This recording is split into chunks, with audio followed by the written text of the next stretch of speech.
Hi guys, good morning and welcome back to my channel. So today is day 6 और आज सुबह सुबह हम गाय को रोटी दे रहे थे।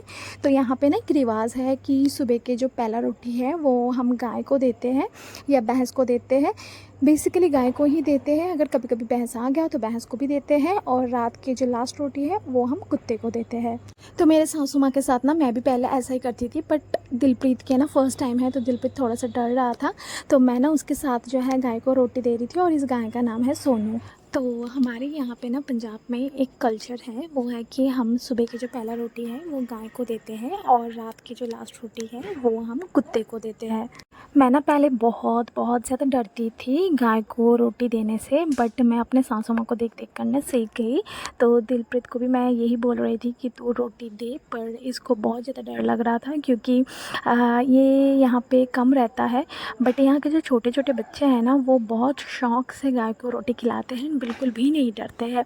तो ये पंजाब की खूबसूरती है, खासियत है जो जल्दी से दिखने को नहीं मिलता है। ये पंजाब के बिल्कुल अंदर वाले साइड में या पिंड विलेज के साइड में ज़्यादा दिखने को मिलता है।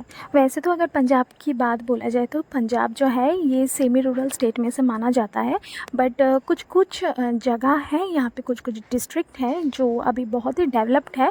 बट हम जिस एरिया में रहते हैं ना वो पिंड एरिया ही है, विलेज एरिया है, तो यहाँ पे ये सब ज़्यादा देखने को मिलता है। दिलप्रीत के लिए ना यहाँ पे सब कुछ बहुत न्यू है, हर एक चीज़ को ये बहुत गौर से देखता है, एक्सपीरियंस करता है और बहुत खुश भी होता है। बट सब कुछ इसके लिए बहुत शॉकिंग लगता है क्योंकि फ़र्स्ट टाइम ये गांव का माहौल देख रहा है, और ऊपर से पंजाब वाला जो गांव है ना, यहाँ पे मतलब एक अलग ही फीलिंग आती है, अलग ही है सब कुछ। और इतना ताज़ा हवा, इतना ताज़ा खाना, इतना ताज़ा दूध, एवरीथिंग मतलब इतना अच्छा लगता है ना, तो किसी को भी यहाँ पे आके जो है दिल लग जाता है एंड यहाँ से जाने का मन तक नहीं करता। सो हमारे घर के जो लाइट थे ना वो ख़राब हो गए थे, तो यहाँ पे हमको एक नाइट लैम्प जलाना है, क्योंकि रात के टाइम जब हम सोते हैं ना बहुत रूम अंधेरा हो जाता है, दिलप्रीत बिल्कुल नहीं सोना चाहता है।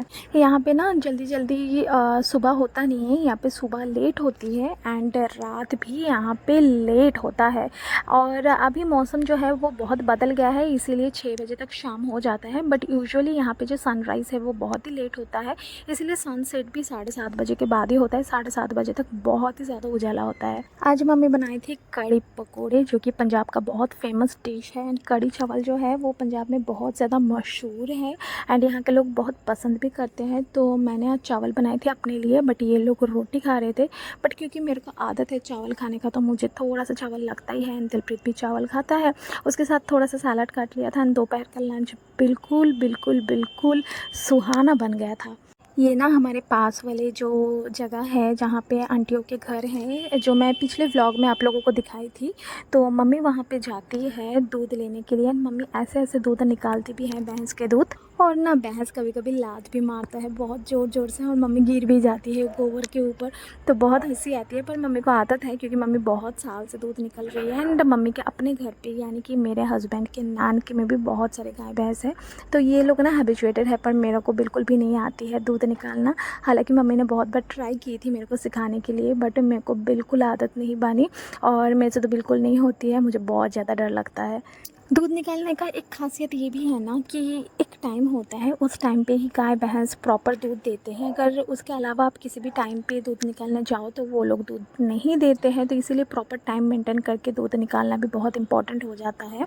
गर्मी के टाइम बैठे मच्छरों के बीच में दूध निकालना बहुत ही डिफ़िकल्ट काम है, हालांकि अभी तो मौसम बहुत सही है, बट दूध निकालना सच्ची में बहुत मुश्किल है, हर किसी की बस की बात बिल्कुल भी नहीं होती है। ये ना बेसिकली हमारे पास वाले घर है, ये आंटी के घर है, तो ये लोग जट है, तो इनके घर पे हम बहुत जाते आते हैं, और कल इनके घर पे स्पेशल हम जाएंगे, तब आप लोगों के साथ वीडियो भी शेयर करेंगे। और यहाँ पे जो आंटी खड़ी थी, वो आंटी ना हमको बहुत बुलाती है, बहुत प्यार करती है, तो जब भी हम पंजाब में आते हैं तो इनके घर पे ज़रूर हम टाइम स्पेंड करते हैं। शाम के टाइम हम चले गए थे मन्नन की शॉप पे। ये जो मन्नन है यानी कि इस दुकान के जो मालिक है ना वो वेस्ट बंगाल के हैं, वो बंगाली बोलता है, बट ये ना हमारे घर से दूर रहता है, मुर्शिदाबाद एरिया में ये रहता है, जो कि हमारे डिस्ट्रिक्ट से काफ़ी दूर है। बट ये लड़का ना बंगाली बोलता है, तो कहीं ना कहीं मेरे को एक कनेक्शन मिल जाती है। यहाँ पे आके जब मैं बांग्ला में बात करती हूँ ना, एक अलग ही फीलिंग आती है, अलग है ना। तो यहाँ पे ना ये बर्गर सेल करती है, बहुत ही टेस्टी बर्गर बनाता है। तो हर बार जब भी हम यहाँ पे आते हैं ना, तो हम कभी कभी इनके दुकान से बर्गर ख़रीद के खाते हैं, एंड इनके जो बर्गर होते हैं ना वो बिल्कुल डिफरेंट होता है। इसके अंदर अंदर नूडल्स होते हैं एंड टिक्की होता है। तो ये ना हमारे वहाँ पे कैलकाटा में नहीं मिलता है। तो बर्गर खा के हम निकले थे थोड़ा सा बाहर शहर करने के लिए, यानी कि वॉक करने के लिए। तो हम ना रात को डिनर बहुत लेट करते हैं, 10:30-11 बजे डिनर करते हैं। तो हमारे पास बहुत सारा टाइम था, तो हम सोच रहे थे क्या करें। तो हम थोड़ा सा रास्ते में निकल रहे थे कि घुमा के ले आऊँ दिलप्रीत को। एंड उसके बाद लाइक एक के बाद एक आंटी आने लगी, एक के बाद एक जन आने लगी, हमसे मिलने लगी।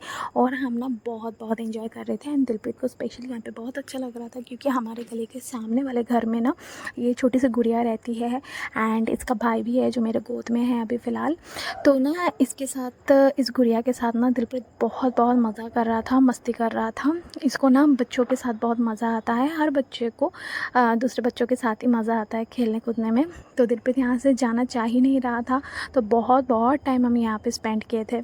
लास्ट टाइम गाइस जब हम यहाँ पे आए थे ना, ये जो गुड़िया सी है ना जो खड़ी है दिलप्रीत के साथ खेल रही है ना, ये ना इतनी इतनी ज़्यादा छोटी थी। मैं इसको गोद में उठाती थी एंड इसको गोद में लेके मैं खेलती थी। एंड इस बार जब मैं आई 3 साल बाद, तो ये कितनी बड़ी हो गई। अब इसके पास भाई आ गया, अब इसके भाई को मैं उठा रही हूँ एंड डिफरेंट फीलिंग आ रही थी। पंजाब की जो ख़ासियत है ना, यहाँ पे लोग घर के अंदर नहीं रहते हैं। ये लोग ना आसपास के पड़ोसी के घर जाना आना करते हैं।